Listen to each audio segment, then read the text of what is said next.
Terima kasih Pak Andreas ini bantuin kita untuk main drum. Ya. Saudara, saya ingin kita belajar dari Markus pasal 5. Ini menarik ini. Markus pasal 5, sering kita pasti pernah dengar khotbah ini. Ini bicara tentang seorang wanita yang pendarahan selama 12 tahun. Saya baca bagi kita. Markus 5 ayat 25. Adalah di situ seorang perempuan yang sudah 12 tahun lamanya menderita pendarahan. Di Alkitab kalau tidak disebut namanya, artinya bukan orang Yahudi, itu orang asing, kan nggak ditulis namanya. Adalah di situ. Nah, jadi siapa namanya? Di situ. Gak ada namanya. Artinya bukan orang penting. Di mata manusia nggak penting, termasuk di mata yang nulis Alkitab ini. Namanya nggak disebut. Oke, jadi bukan orang terpandang. Terus dia sebenarnya ini kedukun ini. Ayat 26. Ia telah berulang-ulang diobati oleh berbagai tabib. Jadi udah banyak dukun yang datengin ini. Ya, nggak tahu lah, mungkin dukun di Medan, di Manado, udah datang ke rumah dia. Karena banyak dukunnya, sehingga telah dihabiskannya semua yang ada padanya, sampai bangkrut dia. Nah, kalau kita lihat, dikatakan namun sama sekali tidak ada faedahnya, malah sebaliknya keadaannya makin memburuk. Ini kan nggak masuk kualifikasi. Tidak dikenal, dicuekin, kedukun lagi, sampai tak punya duit. Setelah dia bangkrut tak punya duit, baru ditulis itu. Saya percaya dia dengar dukun itu, dia dengarnya juga Yesus. Karena 27 dikatakan, dia sudah mendengar berita-berita tentang Yesus. Berarti didengarnya dukun, dia sudah didengarnya juga. Cuman siapa yang dipilih duluan? Ya kedukun dulu. Nah, ya kan dia kedukun dulu. Mungkin ada, di sana ada tabib, di situ ada dukun ini, dukun ini. Ada lagi mengatakan, tapi ada Yesus loh, penyembuh. Berarti dia dengar dua berita kan? Hati-hati yang kita dengar. Bisa membuat kita ke dukun, atau bisa juga membuat kita ke Yesus. Ini datanginya dua-dua. Dia ke dukun dulu, setelah dia bangkrut, baru apa kata dia? Ini penting, wanita ini kan sebenarnya tidak layak. Dia baru dari dukun loh. Dia tidak layak ini, tapi dia buat gini. Nah, ini yang menarik. Dia sudah mendengar berita-berita tentang Yesus. Kira-kira apa yang dia dengar tentang Yesus? Saudara, kalau kami pendeta khotbahnya seperti ini, maka semua orang berdosa di California ini akan berbondong-bondong ke gereja. Masalahnya, orang berdosa tak suka ke gereja. Nah, kita baca dalam buku Lukas ya. Ini Lukas 15 ayat 1. Tapi orang berdosa suka ketemu Yesus. Lihat nih. Para pemungut cukai dan orang-orang berdosa biasanya ini betul kan? Tapi ini enggak lagi. Biasanya datang ke untuk mendengarkan dia. Jadi yang semangat mendengar Yesus itu orang berdosa sebenarnya. Tapi pesan kita hari ini enggak lagi. Orang berdosa mana berani ke nggak berani. Kita itu jahat, kita jahat. Kan jelas nih, para pemungut cukai ini saudara pada zaman itu koruptor ini. Dan orang-orang berdosa biasanya berarti kan sering ngopi bersama siapa? Datang ke Yesus untuk mendengarkan dia. Saya ingin tanya, kira-kira Yesus marahin gak mereka? Enggak lah, kalau dimarahin mana mau datang lagi? Berarti kan ada jalan keluar. Aku masih korupsi, gimana ini Tuhan? Nah, mungkin maaf, mungkin dia pelacur. Makanya yang memberkati Yesus itu adalah wanita itu pelacur loh. Jadi minyak yang dituangkan mengurapi itu hasil pelacuran. Hari ini mana bisa itu di gereja? Gak bisa. Susah kita itu. Semua kita pakar teologi pun gak mau terima itu. Jadi repot saudara. Repot itu, makanya gereja akhirnya tempat orang-orang kudus. Orang berdosa tak ada yang berani datang. Ternyata di California ini lebih banyak orang berdosa. Jadi lebih ramai di Hollywood daripada di gereja. Maka khotbah kita, tapi kalau kita khotbahkan ini, kita dihantam oleh pendeta-pendeta juga. Kalau sampai di gereja ini nanti pelacur datang, semua orang berdosa di sini, saya pasti dihabisin mereka. Kurang ajar Pak Pendeta. Padahal Yesus, coba lihat, orang berdosa suka mendengar Yesus. Berarti kan mereka dihiburkan, bukan berarti suruh berdosa. Berarti kan walaupun dia berdosa, Tuhan sabar. Tahu saudara berapa lama, ini saya bagi kemarin, kesabaran Tuhan menunggu Abraham. Jangan bilang Abraham itu orang baik. Pak Yusuf sering mengatakan, Abraham itu bapak orang percaya, bukan bapak orang bermoral, bukan juga bapak orang jujur. Karena dia pembohong. Karena terlalu cantik istrinya. Terlalu cantik istri pun bermasalah. Yang lain gak usah dilanjutkan. Lelucon itu. Terlalu cantik istrinya, dia bohong. Salah satu dia bohong kepada Abimelek. Siapa itu? Itu bukan istriku. Kenapa? Dia takut dibunuh. Kan kurang ajar ini. Ini kan rada-rada tak laki-lakinya komandan ini. Pengecut ini. Nah, datang Abimelek, ambilnya si Sarah itu. Waktu ambilnya si Sarah, Tuhan tidak marah ke Abraham. Malam-malam Tuhan marahin si Abimelek. Kau jangan jamah itu. Kau jamah itu, mati kau. Abimelek marah balik kepada Tuhan. Ya apa salahku? Itu Abraham bilang itu. Pokoknya kau jangan jamah. Itu istrinya. Terus apa kata Tuhan tentang si Abraham? Bukan pembohong, itu nabi. Nabi apa coba? Barusan bohong kawan itu.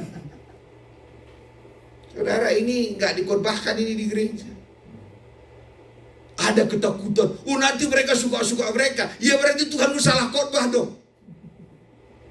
Lalu, kalau kita khotbah nanti suka-suka mereka, berarti Tuhan salah khotbah dong ke si Abraham. Kalau itu suka-suka Abraham dong berbohong. Tuhan tak tegur Abraham. Gak dibilang, kau Abrahamnya, kau jangan berbohong. Gak ada. Tahu apa katanya kepada Abimelek? Kau datangin ke nabi itu. Disebutnya lagi nabi si Abraham. Minta kau didoain. Semua keluarga Abimelek itu mandul. Supaya nanti engkau punya anak. Padahal Abraham juga mandul juga. Jadi jangan lagi mengatakan, kalau belum terjadi mujizat dalam diri kita, kita tidak bisa mendoakan orang lain. Itu udah salah lagi tuh. Buktinya Abraham juga mandul, disuruh Tuhan mendoakan Abimelek yang mandul. Halo, paham maksudnya? Jadi kalau kita baca di Alkitab, tak ada penghakiman. Tak ada. Tapi orang mau tahu, kalau itu suka-suka Abraham dong. Hanya kasih Tuhan bisa merubah orang.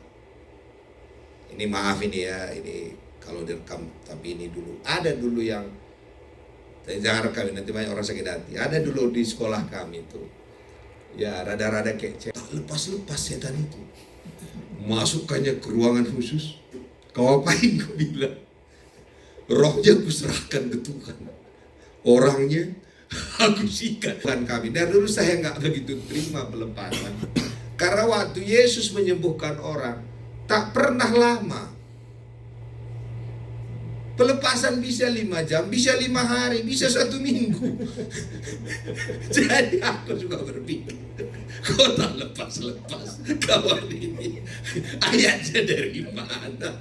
Jadi tiba-tiba ada yang bilang, dan lucu itu. Ada, jadi saya kan pemerhati. Jadi ada yang kerasukan setan. Dibilangnya ke yang Ben itu, aku macan putih. Baru datang ini, roh macan putih keluar. Dia bilang, macan putihnya sudah keluar, sekarang macan yang lain. Ditengking lagi, keluar. Baru yang terakhir, aku tak mau keluar, kusikat kau. Jadi aku udah lihat. Jadi sebelum khotbah, wala pendeta,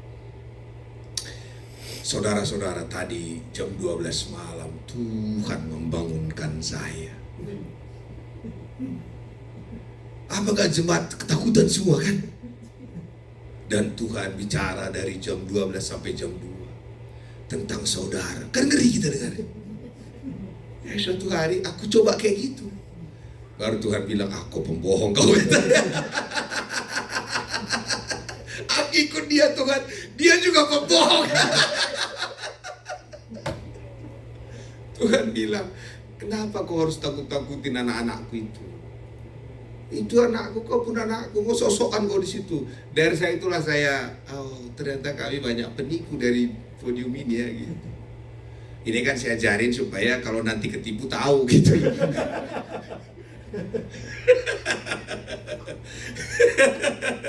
Banyak, jadi kami banyak para pengkhotbah di depan ini. Ya, saya pun ngomong setelah 35 tahun dan saya dosen STT. Jadi saya tahu yang saya bilang. Saya kuliah di Singapura. Ternyata Tuhan itu sederhana. Tidak seberbelit-belit yang diajarkan para pendeta itu. Saudara katakan, Bapa ada kok dia. Tak perlu 5 langkah masuk dalam hadirat Tuhan. Saudara, beberapa hari yang lalu Tuhan ingatin saya begini. Waktu Adam jatuh ke dalam dosa, kemana Adam pergi? Sembunyi dia. Setiap kali kita gagal, kita sembunyi kok. Jadi orang-orang yang nggak mau ke gereja sembunyi, semua Adam pun sembunyi. Jadi orang bersalah tak usah kasih tahu salahnya, dia pun tahu. Jadi kita nggak usah katakan kerjaanku adalah tukang ngorek-ngorek dosa, enggak. Tahu saudara, baru Tuhan bertanya kepada Adam, Tuhan aku sembunyi karena aku telanjang. Baru si Adam bilang, Tuhan bilang, siapa yang bilang kau telanjang? Siapa bilang dia telanjang? Tuhan. Enggak. Dirinya sendiri. Jadi orang yang bersalah, nggak usah kita cari-cari salahnya. Dia pun tahu dia salah. Halo? Jadi jangan nanti kita spesial pendeta, jangan bernubuat. Ada 5 tahun yang lalu kau mencuri ayam, tengking ini. Ini bukan Tuhan ini. Ini pasti roh setan yang bernubuat. Karena Tuhan tidak mengampuni dosa kita, Dia melupakan dosa kita. Tuhan tidak mengampuni dosa di perjanjian baru, Dia melupakan. Tahu apa beda melupakan dan mengampuni? Ada kan mengatakan, I can forgive you, but I will never forget. Masih kuingat apa yang kau lakukan dulu. Kuampuni sih kuampuni, tapi masih ada bekasnya, sama kayak berbekas. Tuhan dalam buku Ibrani dikatakan apa? Aku tidak mengingat dosa. Coba kita lihat. Boleh ya? Ibrani pasal 8. Ada ayatnya, nggak ada ayatnya, ada ayatnya. Ayat 10 kali, kalau saya nggak salah. 11.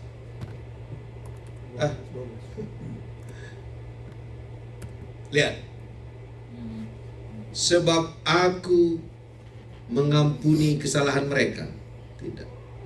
Aku tidak lagi mengingat dosa-dosa mereka. Mana lebih tinggi diampuni atau tak diingat? Tak diingat. Amin. Jadi kita pun gak perlu ingat, aku kuampuni kau, tapi kalau ku ingat yang kau buat dulu. Ini cerita kakak-kakak saya. Kami tiap malam tahun baru suka ada pengakuan dosa. Dari zaman bapak saya. Jadi bapak saya itu kalau udah tanggal 31 Desember kumpul semua. Ngaku dosa. Gue dosa setahun dia kui. Kakak saya ini yang cewek di atasan saya, karena takutnya sama bapak saya, dia mulai salamilah bapak saya. Aku pun Tuhan, kata dia. Dia pengen ngomong ke bapak saya, tapi aku pun Tuhan. Kami udah mau ketawa semua. Tak berani ketawa. Aku pun Tuhan, katanya. Aduh, kacau kakak ini. Akhirnya semua jadi ribut itu. Bapak saya marah. kakak saya ini ingat peristiwa itu. Kami di Bandung, udah meninggal bapak mama saya. Kami 5 bersaudara kumpul lagi semua. Aku udah bilang sama kakak saya ini, Kak, boleh nggak tak ada pengakuan dosa, Kak? Kenapa katanya? Aku takut kalian berantem, kakak-kakakku ini, yang cewek-cewek ini. Aku bilang, kita harus ngaku dosa. Pendeta semua ini. Nah, saya kasih tahu ya, 2 kami di GBI pendeta, 1 di GPDI, 1 di Anglikan, saya di PHC. Dan kalau kumpul, wah berebut khotbah. Saya bilang, boleh nggak ada pengakuan dosa? Nggak boleh, ini di rumahku wajib, kata dia. Saya bilang sama istri saya, mah, siap-siap kita lari ya. Aku bilang, kenapa? Pasti ribut mereka ini. Enggak akan ribut. Aku udah bilang, boleh nggak usah diungkit masa lalu. Pokoknya kita ungkit. Oke, adik saya perempuan itu yang pengusaha di Bandung itu, sama kakak saya yang di atas saya. Udahlah mereka ingat masa-masa lalu itu. Akhirnya adik saya yang perempuan itu loncat ke atas meja, mau diterkamnya kakak saya itu. Saya sama istri saya, ayo mau itu pergi ke luar. Aku setelah itu bayangkan gimana suami mereka kan. Ya bilang pergi kita. Saudara, jangan, lupakan saja. Amin. Jangan. Apalagi ya cerita mantan saudara itu lebih berbahaya lagi, bisa nggak tidur di rumah. Maka kemarin kami bilang jangan ceritakan setan, tersinggung Tuhan. Iya, jangan kita lebih asik ceritakan setan, ada Tuhan di situ. Janganlah, kita ceritakan Tuhan saja. Oke, jadi saudara, dosa kita di perjanjian baru tidak hanya diampuni, tapi dilupakan. Di perjanjian lama, darah itu memang menutup dosa setahun. Di perjanjian baru, darah Yesus bukan hanya menutup dosa, membuat kita tak tercacat, tak bercela. Haleluya. Amin. Balik yang tadi, Markus tadi. Markus larinya entah kemana-mana ya. Ayat 27. Markus 5:27. Sekarang dia kan nggak layak ini keluar di saat itu. Kalau ada orang pendarahan bisa nggak kena sama orang? Nggak boleh. Dia harus dikucilkan. Karena kalau dia kena ke orang itu jadi najis. Berarti dia nggak boleh keluar dong. Berarti yang didengar tentang Yesus kira-kira tentang yang baik atau apa didengar tentang Yesus? Pasti promosi tentang Yesus itu bagus sekali. Pasti dengarnya, walaupun engkau berdosa, Yesus akan menyembuhkan engkau. Walaupun engkau baru pergi ke dukun, Yesus akan menyembuhkan engkau. Enggak dikatakan, kau baru ke dukun ya, pelepasan kau dulu. Enggak. Walaupun kau sudah bangkrut, Yesus akan menyembuhkan engkau. Walaupun kau buat Yesus yang terakhir, setelah semua dukun menolak, semua menolak, kau datang kepada dia akan menyembuhkan engkau. Pasti diam dia dengar.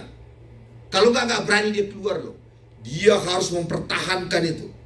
Jadi kalau khotbah-khotbah kita seperti Tuhan Yesus, tempat kita ini akan penuh dengan orang-orang berdosa. Sayangnya, kemampuan kita mengkhotbahkan Yesus itu masih terbatas. Kita paling pintar menghakimi, padahal itu paling dilarang di Alkitab. Paling pintar kita. Nah, jadi saudara berarti didengarnya yang baik kan tentang Yesus, berita Yesus tidak baik. Sampai orang berdosa pun datang berbondong-bondong. Dia ngotot loh, antri loh dia. Kan itu kan rame tuh. Rame kan dia antri, pokoknya aku mau jubah Yesus. Harusnya kalau khotbah kita benar, orang ke tempat kita ini pun antri. Khotbah kita masih kurang powerful. Kita butuh pewahyuan tentang Tuhan. Sampai-sampai orang nanti antri. Jam berapa kayak pada? Jam 5, jam 12 sudah pada antri. Daripada gak dapat tempat duduk. Dapat tempat duduk hanya 100 orang. Wah, udah antri itu. Dia kan antri. Ini berdesa-desa loh. Coba kita ayat 2 ayat selanjutnya. Semoga asal ku jamah saja jubahnya, aku akan sembuh. Saudara, yang membuat syarat ini adalah wanita pendarahan. iman dia harus jamah jubah Yesus. Tidak salah juga, tidak salah. Tapi kan capek kali itu harus jamaah. Maka banyak iman orang, aku harus puasa 3 hari baru doaku dijawab. Boleh juga, tapi bukan itu syaratnya. Nanti maksudnya kan, jadi kalau saudara setelah puasa 3 hari saudara doa, jangan buat itu jadi doktrin. Nanti kita repot, kita harus pendarahan dulu baru bisa kayak gini kan. Kita cowok gak ada pendarahannya, gak susah kita, gak bisa. Ini hanya kesaksian. Jadi kalau saudara katakan, pokoknya kalau ku dengar Pak Jo khotbah aku sembuh, cocok itu. Saya punya pengalaman pertama khotbah di Amerika 2005. Saya khotbah di orang bule. Doa saya dulu hanya untuk megang kepala orang bule. Saya khotbah di Assembly of God di Minneapolis. Ada jemaahnya sekitar 3.000 orang, semua orang bule. Saya khotbah, doa saya dari dulu pengen pegang kepala orang bule. Dan saya pegang kepala mereka. Waktu saya pegang saya udah senang. Sudah aku pegangin kepala orang bule Tuhan. Saya nggak peduli mereka sembuh apa enggak, is not my business. Baru saya tanya Pak Pendeta itu cerita, banyak loh kesembuhan. Saya tanya itu kenapa Tuhan? Iman mereka waktu kau pegang kepalanya mereka sembuh. Tidak ada yang salah. Tahu maksudnya kan? Tapi metode tidak bisa didoktrinkan. Jangan katakan kita harus main jam. Makanya ada kan sekarang pengkhotbah dulu pakai jubah gede-gede. Dan pegang jubahku gitu. Wah, janganlah. Jangan, nanti kita repot itu. Nanti saya harus khotbah pakai jubah, pakai musa, pakai jenggot semua. Repot nanti. Oke, ini yang dia buat syaratnya. Karena itu jangan buat syarat terlalu susah. Ini susah kali kan, asal ku jamah saja jubahnya. Mulai hari ini, asal tersenyum saja aku, Tuhan menyembuhkan aku. Amin. Mana lebih enak? Lebih enak itu kan? Ada kayaknya, ada seorang perwira, ada anaknya yang sakit, dia semua pergi ke situ. Apa kata perwira itu? Nggak usah kau datang, ngomong aja kau dari situ. Hari ini hal yang sama, pilih yang gampang saja. Jangan kata saudara, saya harus doa semalaman, doa puasa 10 hari baru Tuhan jawab doa. Hari ke-9 batal doa, Tuhan tak jawab. Dia tunggu, belum harus 10 kemarin gue bilang. Dia mulai hari ini jangan lagi buat syaratnya di kita. Buat syaratnya Yesus saja. Ayat selanjutnya. Seketika itu juga berikan pendarahannya dan ia merasa bahwa badannya sudah sembuh dari penyakitnya. Seketika itu juga. Hari ini kalau ada sakit kita katakan apa? Seketika itu juga. Nah, lagi saya ngomong kayak gini, saudara terimalah seketika saudara. Mulai iman saudara, Pak Jo lagi ngomong-ngomong entah apapun katanya, seketika juga aku sembuh. Gitu dong. Amin. Boleh gitu? Boleh. Seketika itu juga. Saya juga berdoa, lagi saya khotbah, seketika juga saya mulai langsing. Ternyata saya baru ngerti ada suatu penyakit yang satu ini harus doa dan puasa. Yang satu ini, ternyata penyakit yang satu ini, yang ini harus dengan doa dan puasa. Tidak bisa nggak puasa rupanya. Saya baru tahu ayatnya itu. Penyakit mana kayak harus dengan doa dan puasa? Pegang perut masing-masing. Penyakit yang satu ini. Ayat selanjutnya. Pada itu juga seperti bahwa ada tenaga yang keluar darinya. Lalu dia bertanya ke orang banyak, siapa yang menjamah aku? Tuhan bertanya. Dia pura-pura bertanya, who touch me? Ayat selanjutnya. Murid-murid menjawab, Tuhan ini lucu kali kok Tuhan. Orang ini berdasarkanmu dan kau bertanya siapa yang menjamah engkau. Ini kan murid-muridnya menghina ini. Tuhan kan banyak kali yang nempel-nempel dengan kau. Kau nanya lagi siapa yang menjamah engkau. Maka tidak semua yang menjamah Yesus sembuh. Tidak semua. Jadi bukan karena jamah supaya sembuh. Tidak semua. Bukan itu syaratnya. Kalau itu semua sembuh dong. Enggak. Yang percaya baru sembuh. Syaratnya bukan jamah, syaratnya percaya. Amin. Jadi bukan, karena banyak kali murid-murid juga bilang, kok tanya? Banyak kali. Jadi yang saudara pun datang ke sini yang mau sembuh juga Tuhan tahu. yang berusaha. Ya memang sama kami, saya Pak Yusa ini dari tadi berpikir, kok kami ngantuk kali ya. Saya udah minum 2 kopi nih. Tadi mau khotbah ke depan aja, Tuhan, aku harus bangun Tuhan. Jangan nanti saya yang khotbah, saya yang tidur Tuhan. Saya udah minum kopi sini, tadi di sana minum, ini udah 2 kopi saya minum. Oke, ayat selanjutnya. Ya. Lalu yang mandang sinya untuk melihat siapa yang telah melakukan hal itu. Ayat selanjutnya lagi. Itu menjadi takut dan gemetar. Perhatikan. Jangan selalu menganggap takut dan gemetar itu sesuatu yang negatif. Jangan. Kan orang mengatakan, wah kita harus kerjakan keselamatan takut dan gemetar. Takut dan gentar. Ini takut dan gentar juga. Halo? Takut dan gentar, ini tidak hanya takut dan gemetar, lebih parah. Kenapa dia takut dan gemetar? Melihat mujizat itu. Tiba-tiba suatu hari kami punya pesawat terbang, kami pun takut dan gemetar juga. Baik kali kau Tuhan. Tiba-tiba apa yang saudara harapkan, yang tidak mungkin terjadi, yang semua bayangkan 12 tahun tak mungkin terjadi, tiba-tiba terjadi. Maka muncul apa kita? Takut dan gemetar. Baik kali kau Tuhan. Jadi takut dan gemetar itu jangan selalu anggap negatif. Hendaklah kerjakan keselamatanmu dengan takut dan gentar. Sebenarnya takut dan gentar di ayat itu diambil dalam perjanjian lama. Takut dan gentar di sana sama dengan ini. Halo. Jadi takut dan gentar, baik kali kau Tuhan. Luar biasa. Kami sama Pak Yusa ke sini.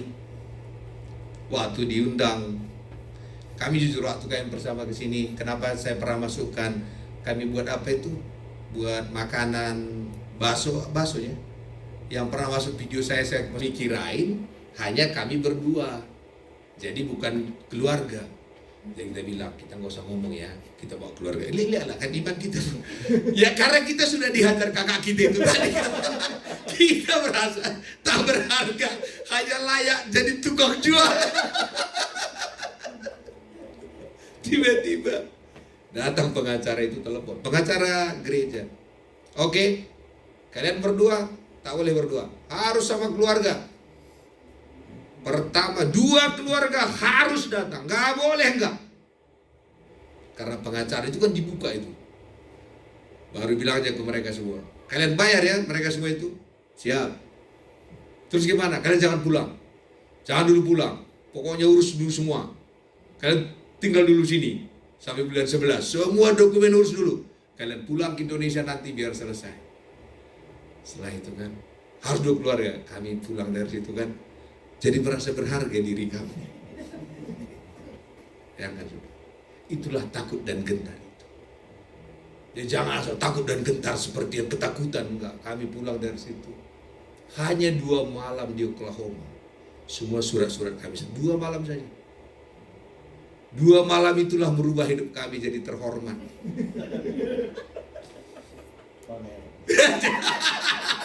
Akhirnya jadi. Tahu saudara luar biasanya. Kami diumumkan di semua pendeta bule 500 orang. Apa kata mereka? Inilah misionaris pertama yang kita undang ke Amerika. Dalam hatiku punya kakakku di sini.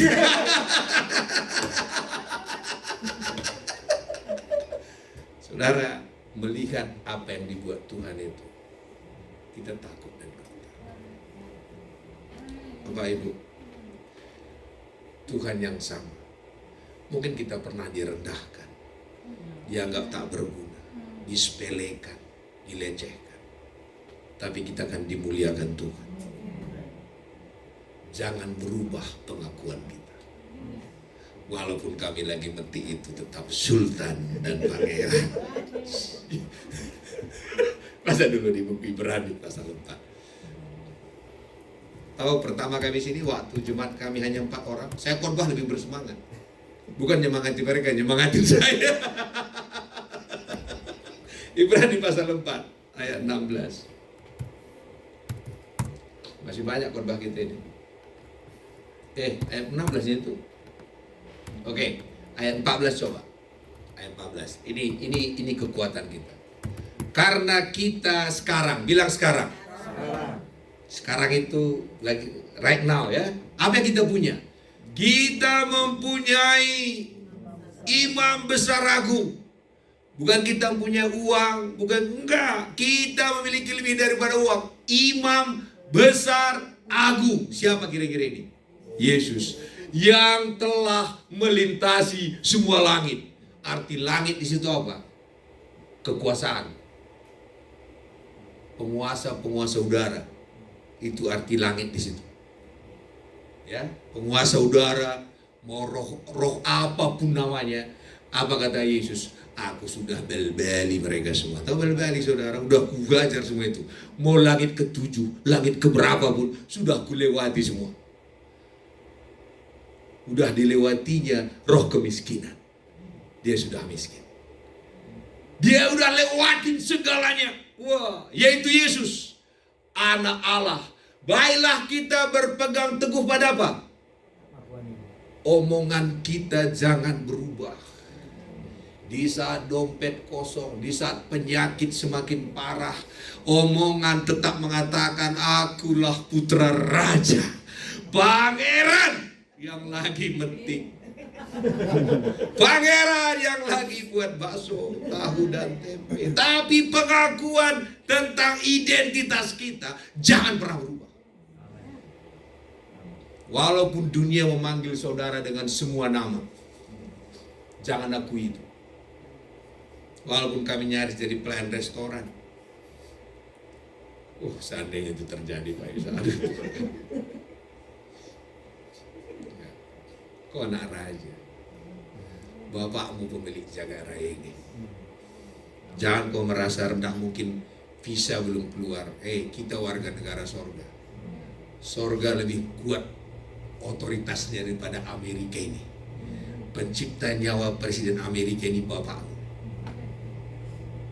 Jangan ragukan itu. Jadi dulu ada orang preman datang ke saya. Aku kenal SBY, aku kenal Jokowi, aku kenal ini. Aku bilang, aku kenal pemilik nyawa mereka, pencipta nyawa mereka aku kenal. Kurang ajar kau, aku bilang. Turun kau dari situ, aku bilang. Takut dia. Dilawannya pendeta gertak-gertak. Dia kan ngambil tanah kami, tanah kita itu, kampung nenek itu, bawa-bawanya bulldosernya kan. Bilang, jangan, gak boleh. Kau jangan macam-macam ya katanya. Keluar kau katanya. Aku bilang, kau keluar dari situ, aku bilang. Baru katanya, aku kenal SBY, aku kenal. Aku bilang sama dia, kau diam. Pencipta nyawa SBY pun ku kenal. Apalagi kau, aku bilang. Pergi dari situ. Emangnya jangan mau kalah gertak. Kita punya Allah yang hebat, amin. Iya. Walau kita ditekan dengan banyak mengatakan kau kan begini, jangan akui itu. Jangan. Pengakuan iman kita tetap kokoh. Tahu kenapa? Karena kita punya imam besar. Karena kita punya Yesus yang lebih besar dari segala-galanya. Segala kuasa dikalahkan dia. Jangan takut. Jangan berubah pengakuan kita. Di saat kita sakit, katakan aku sembuh. Di saat dompet kita pun kosong, katakan Tuhanlah kekayaanku. Kalau saudara akuin keadaan saudara, makin parah. Jadi kalau orang katakan saudara jelek, jangan katakan memang aku jelek, tapi jangan bilang-bilang. Kau tak pernah lihat yang kemuliaan Allah di wajahku. Celikkan matanya Tuhan, agar dilihatnya kemuliaan Allah di wajahku. Sembuhkan orang buta ini Tuhan. Haleluya. Ini dikit-dikit aku sakit hati. Maka di gereja kami itu saya bilang jangan sakit hati. Hanya orang sakit hati lah orang paling bodoh. Walaupun seluruh orang bilang Pak Jo itu jelek, kalau aku nggak percaya aku jelek, mana aku sakit hati? Mana? Kalau aku bilang kau buta kau semua. Kau tanya bapakku, dia bilang aku anak yang dikasih. Jadi pengakuan kita punya imam yang besar. Jadi jangan takut. Amin. Kenapa dibilang tadi semua langit? Dia katakan, mau kuasa apa yang lebih hebat dari saya? Amin, saudara. It's not about you, but it's about your Father. Bukan tentang sehebat apa kita, sehebat apa Bapa kita.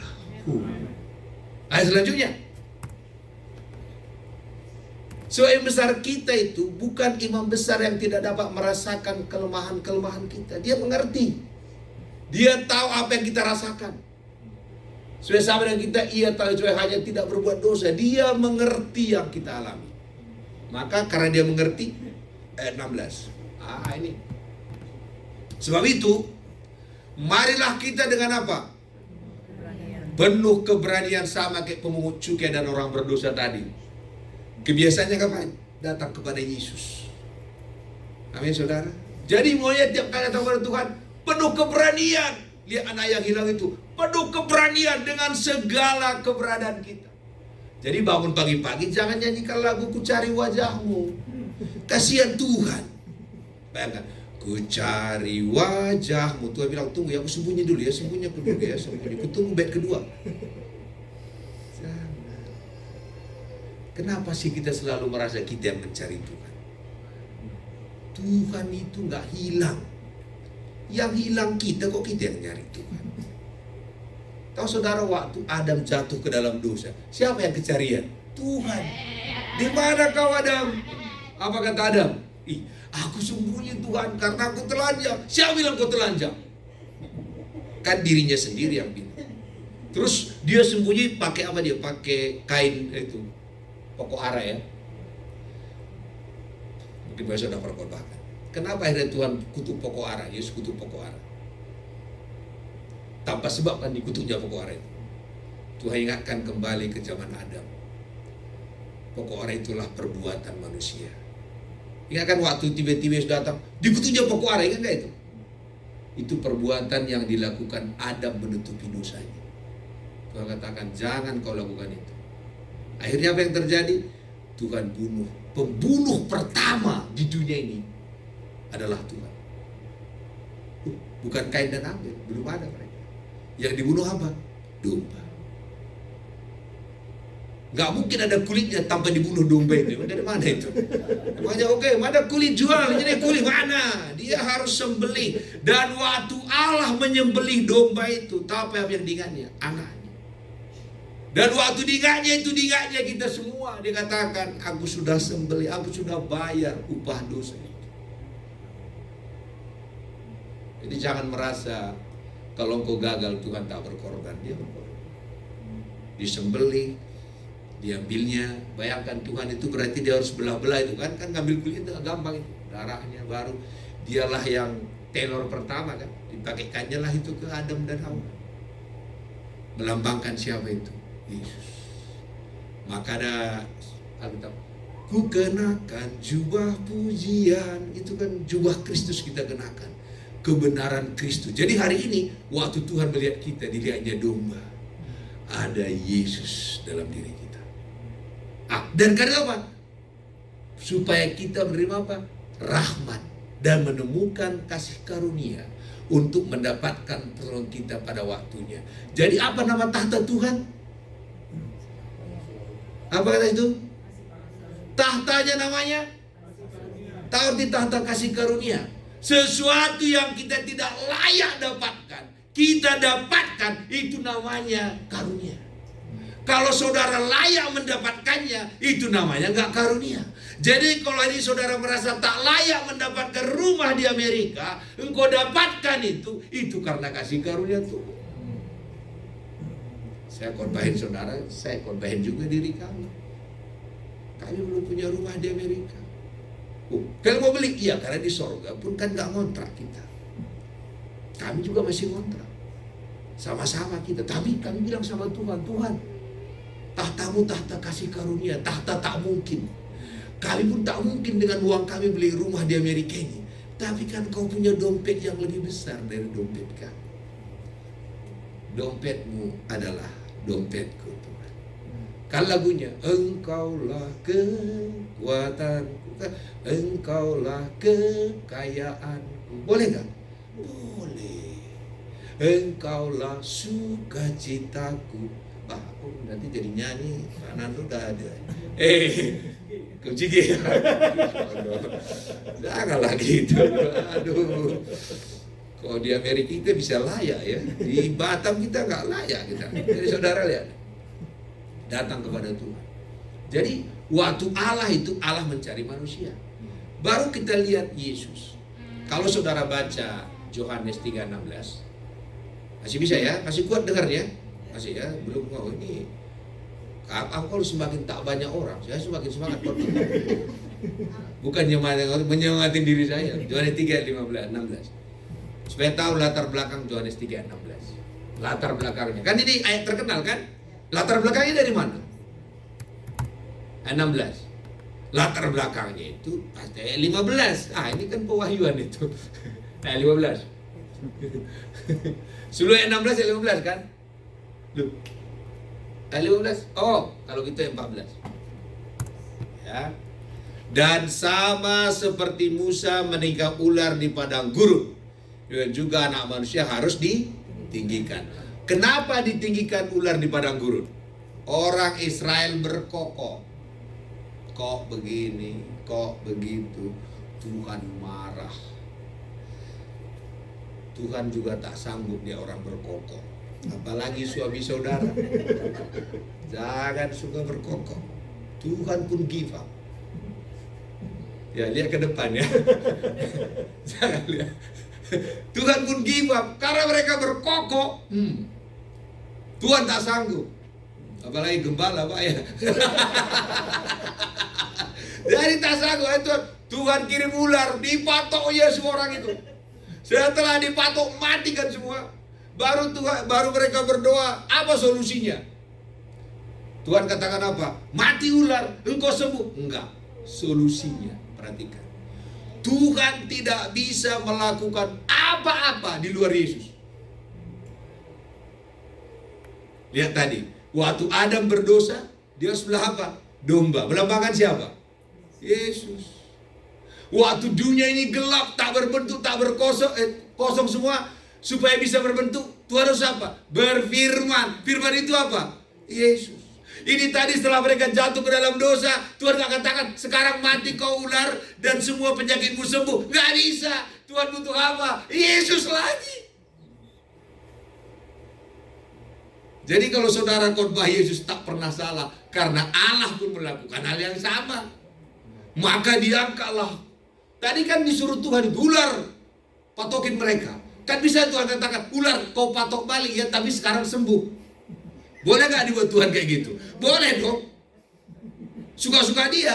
Tapi gak begitu solusinya. Solusinya terpaksa dinaikkan ular tembaga itu. Dan apa katanya? Setiap orang yang menyesal. Enggak. Saudara menyesal. Oh Tuhan, luka aku gara-gara si A, gara-gara si B. Mati saudara. Yang sembuh waktu dilihatnya ular tembaga itu. Enggak dikatakan setelah dia katakan, kenapa kok dia bukan karena air matanya, bukan karena penyesalannya. Kita itu selalu membanggakan apa yang kita buat. Sekapal kita ini, bilang sekapal, kalau nggak lama lagi saya khotbah nanti. Jadi saudara, setiap orang yang memandang ular tembaga itu sembuh. Hari ini, apakah sakit kita karena kesalahan kita? Apakah bangkrut kita karena kesalahan kita? Jawabannya juga sama. Pandang aja Tuhan Yesus. Jangan lagi salahkan siapapun. Yang bersalah sudah ada. Siapa yang bersalah? Yesus. Maka suka dikatakan kita harus cari kambing hitam. Sudah ada kambing itu, tapi tidak hitam warnanya. Tapi dia adalah domba yang disalahkan. Siapa itu? Yesus. Maka ayat 16 ditulis karena begitu besar. Jadi ayat 16 itu adalah dari ayat 14 tadi. Paham maksudnya kan? Maka tidak dihakimi. Bawahnya. Nah ini ya. Supaya setiap orang yang percaya kepadanya. Syaratnya apa? Percaya saja. Amin. Kenapa tadi wanita pendarahan akhirnya bertindak? Karena dia percaya sesuatu. Contoh, kalau ada sini warung makan yang enak sekali.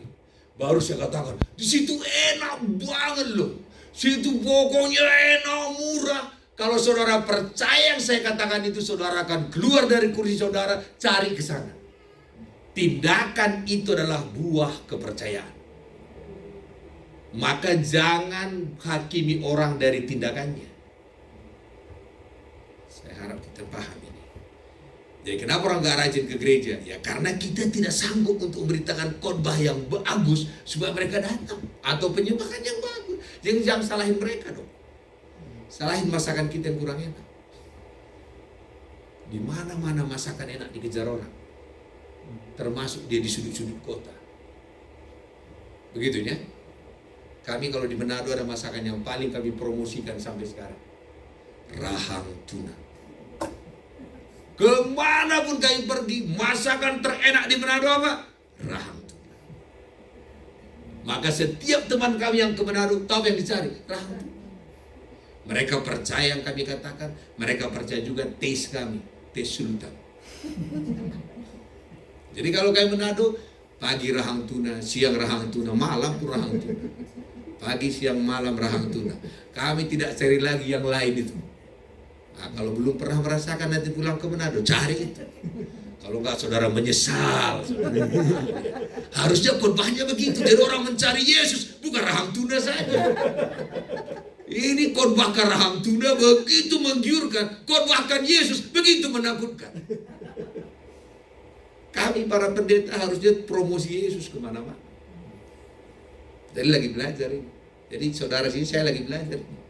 Jadi saudara balik yang tadi ke Markus tadi ya, saya akhiri di sini.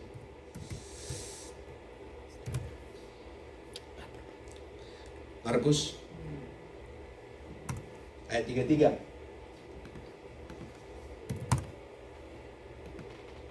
Ayat 34. Ayat 34.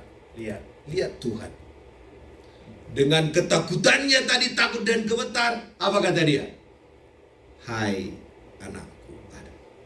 Kapan dia jadi anak coba? Bayangkan itu. Orang yang baru dari dukun. Dia kan baru dukun nih. Di jamaahnya diambilnya sesuatu dari Yesus, enggak dikatakan, "Hoi pencuri, kau tidak kudus." Enggak. Tuhan buat lebih dekat lagi. Kau tidak hanya dapat kesembuhan, engkau anakku.